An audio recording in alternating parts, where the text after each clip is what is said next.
Hey, hello. So thank you so much. First, thank you so much for clicking this video. अब बात कुछ ऐसी है कि आज मैं बहुत कुछ ज़बरदस्त चीज़ सीखा हूँ और दिस इज़ समथिंग कि मुझे लग रहा है कि ये चीज़ मुझे आपसे आपके साथ शेयर करनी चाहिए. So I am sharing this just आज जो मैं सीखा हूँ that is one of the best lesson of my life. Sorry, इधर थोड़ा सा मिस्टेक हो गया है. अब चेंज होगा. हाँ, ओके, डन.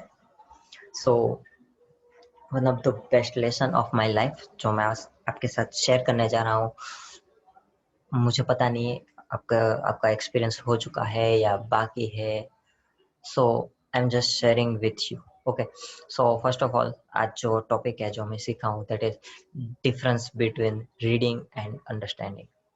कि क्या चीज़ है जिसको आपको सिर्फ पढ़ना है और कौन सी वो चीज़ है जो आपको पढ़ने के साथ समझनी भी उतनी ही ज़रूरी है. ठीक है, कुछ ऐसी चीज़ होती है जिसे आप बस सुन के या फिर पढ़ के भूल जाते हैं, और जो चीज़ दूसरी वाली है अंडरस्टैंडिंग, ये पार्ट बहुत क्रूशियल हो जाता है, बहुत सीरियस हो जाता है अगर हम इसे सही तरीके से ले तो.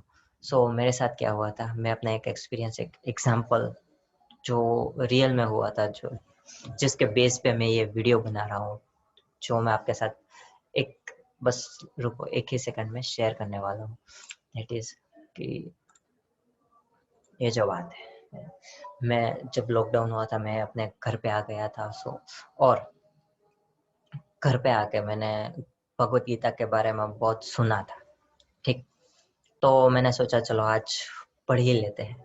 मैंने ली भगवत गीता और पढ़ा.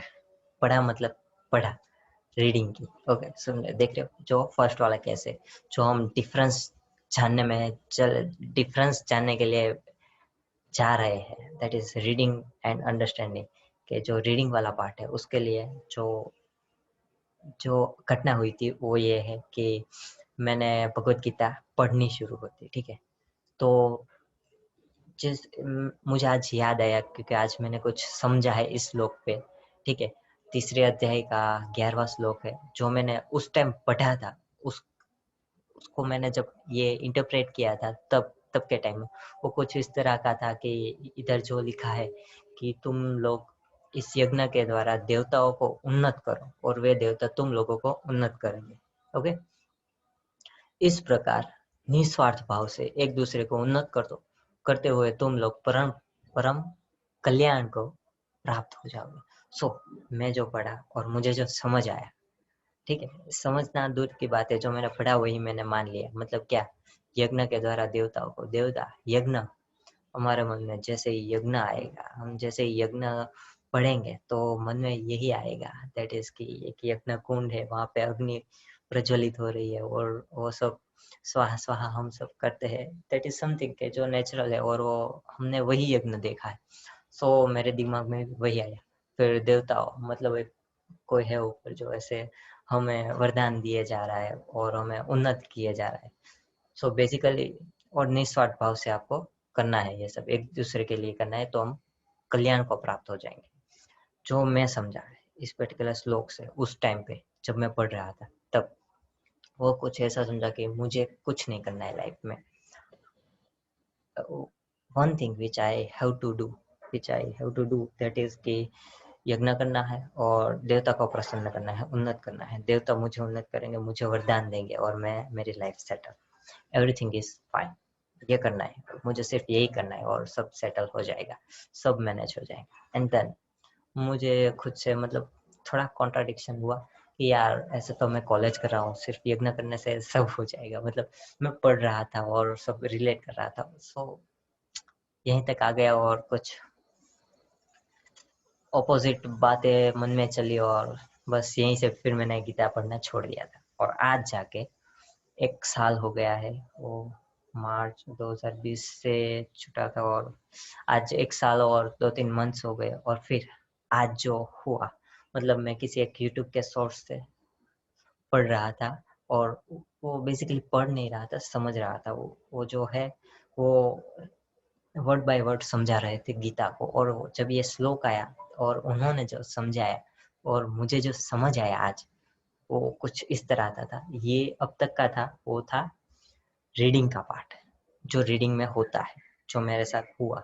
और ये जो दूसरा वाला है दैट इज अंडरस्टैंडिंग का पार्ट, और मैं क्या समझा दैट इज कि जो मैं अब आपसे शेयर करूंगा।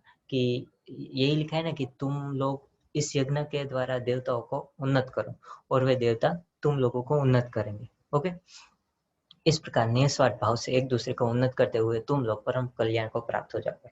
सेम श्लोक, सेम अध्याय। ओके, और अंडरस्टैंडिंग का कमाल देखो। ओके, कि यहाँ पे तुम लोग इस यज्ञ के द्वारा देवताओं को उन्नत करो। ठीक है, यहाँ पे यज्ञ का मीनिंग ही चेंज, पूरा सिर्फ एक वर्ड का खेल है।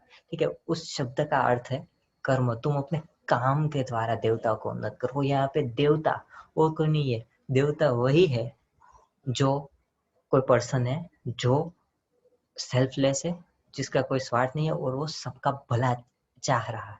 अंदर से वो सबका भला चाह रहा है और उसका काम भी कुछ इसी तरह से उसके थॉट से रिलेटेड है, जिससे वो सबका भला हो रहा है और कर रहा है। ठीक है, वो एक एक लेवल ऊपर का आदमी है।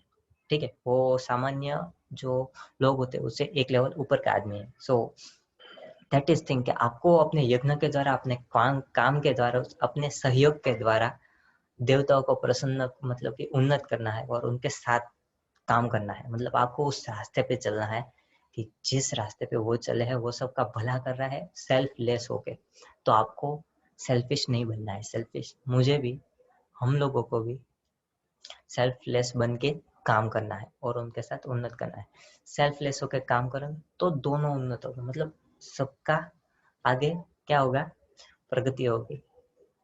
I just forgot the word, development होगा दोनों का, और दोनों का सक्सेस मिलेगा दोनों को। मतलब उसी से सक्सेस मिलेगा। आपने किसी भी ऐसे सक्सेसफुल पर्सन को देखा है जो अब तक सिर्फ उसने अपने बारे में ही सोचा है, पर दूसरों के बारे में नहीं सोचा, और आज वो सक्सेसफुल है? मैंने नहीं देखा। अगर आपने देखा हो तो पता नहीं, वो कुछ उसमें कुछ गड़बड़ हो गया। ठीक है, मान लो हम एक स्पोर्ट्स पर्सन की बात करते हैं, विराट कोहली की। देन जब वो बैट पकड़ता है, जब वो ग्राउंड पे आते हैं, तो उनके दिल में और उनके दिमाग में सिर्फ एक ही प्रायोरिटी होती है, वो है इंडिया को जिताना। इंडिया को जिताना, इनडायरेक्टली इंडिया के लोगों को प्रसन्न करना, इंडिया के लोगों के लिए काम करना। So that is the first thing कि जो मैं समझा हूँ, और इससे कल्याण होगा। विराट कोहली को इनडायरेक्टली कि जो मिलना चाहिए वो उनको मिलेगा ही मिलेगा, विराट कोहली को जो दूसरों के लिए काम कर रहा है। ठीक है, so that is the thing कि ये था मेरा अंडरस्टैंडिंग वाला पार्ट। ओके, सो ये इतना बड़ा डिफरेंस है रीडिंग में और अंडरस्टैंडिंग में। होप आप समझोगे कि किस चीज को समझना है और किस चीज को सिर्फ पढ़ना है। ठीक है, और अगर आपको किसी भी चीज में मास्टर बनना है ना, तो आप पढ़ना छोड़ो, मतलब वो ऐसे उस तरह से पढ़ना छोड़ो और समझना शुरू करो। So that is the big lesson of my life, जो मैं आज सीखा हूँ बहुत टाइम के बाद, कि रीडिंग और अंडरस्टैंडिंग में जो डिफरेंस है वो मुझे प्रैक्टिकली पता चला है। जो थियोरेटिकली तो बचपन से सुनते आ रहा हूँ, पर जो आज रियल टाइम एक्सपीरियंस करके सीखा हूँ। So thank you so much. Hope कि आप भी इसमें से कुछ लर्निंग लेंगे खुद के लिए, और thank you so much for watching my video.